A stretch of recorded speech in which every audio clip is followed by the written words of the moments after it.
Genesis 25. Abraham's death. Abraham took another wife, whose name was Keturah. She gave birth to Zimran, Jokshan, Medan, Midian, Ishbak, and Shua. Jokshan was the father of Sheba and Dedan. The sons of Dedan were Ashurim, Letushim, and Lumim. The sons of Midian were Ephah, Epher, Hanok, Abida, and Eldah. All these were the sons of Keturah. Now Abraham gave everything that he had to Isaac, but to the sons of his concubines, Hagar and Keturah, Abraham gave gifts while he was still living, and he sent them to the east country, away from Isaac his son, a promise. The days of Abraham's life were 175 years. Then Abraham breathed his last, and he died at a good old age, an old man who was satisfied with life, and he was gathered to his people who had preceded him in death. So his sons Isaac and Ishmael buried him in the cave of Machpelah, in the field of Ephron the son of Zohar the Hittite, which is east of Mamre, the field which Abraham purchased from the sons of Het. There Abraham was buried with Sarah his wife. Now after the death of Abraham, God blessed his son Isaac, and Isaac lived at Beer-lahai-roi. Descendants of Ishmael.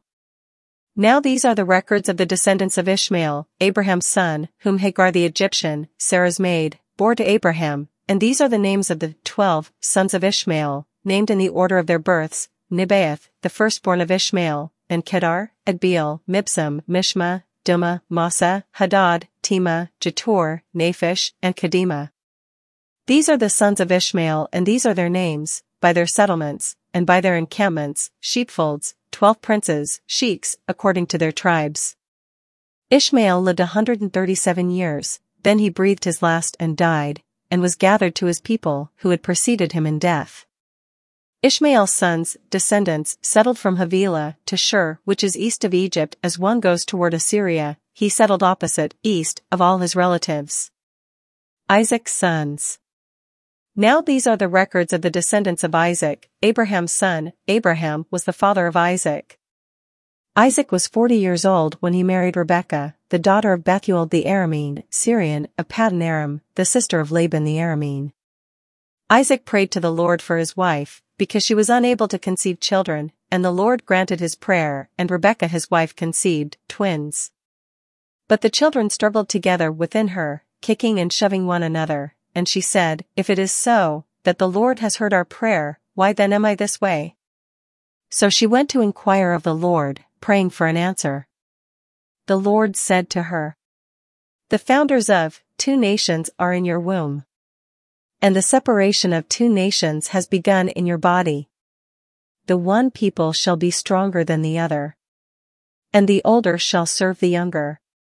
When her days to be delivered were fulfilled, behold, there were twins in her womb. The first came out reddish all over like a hairy garment, and they named him Esau, hairy. Afterward his brother came out, and his hand grasped Esau's heel, so he was named Jacob, one who grabs by the heel, supplanter. Isaac was 60 years old when Rebekah gave birth to them.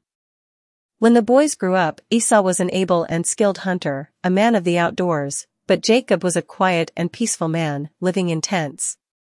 Now Isaac loved and favored Esau, because he enjoyed eating his game, but Rebekah loved and favored Jacob. Jacob had cooked reddish-brown lentil stew one day, when Esau came from the field and was famished, and Esau said to Jacob, "Please, let me have a quick swallow of that red stuff there, because I am exhausted and famished." For that reason Esau was, also, called Edom, red. Jacob answered, "First sell me your birthright, the rights of a firstborn." Esau said, "Look, I am about to die, if I do not eat soon, so of what use is this birthright to me?"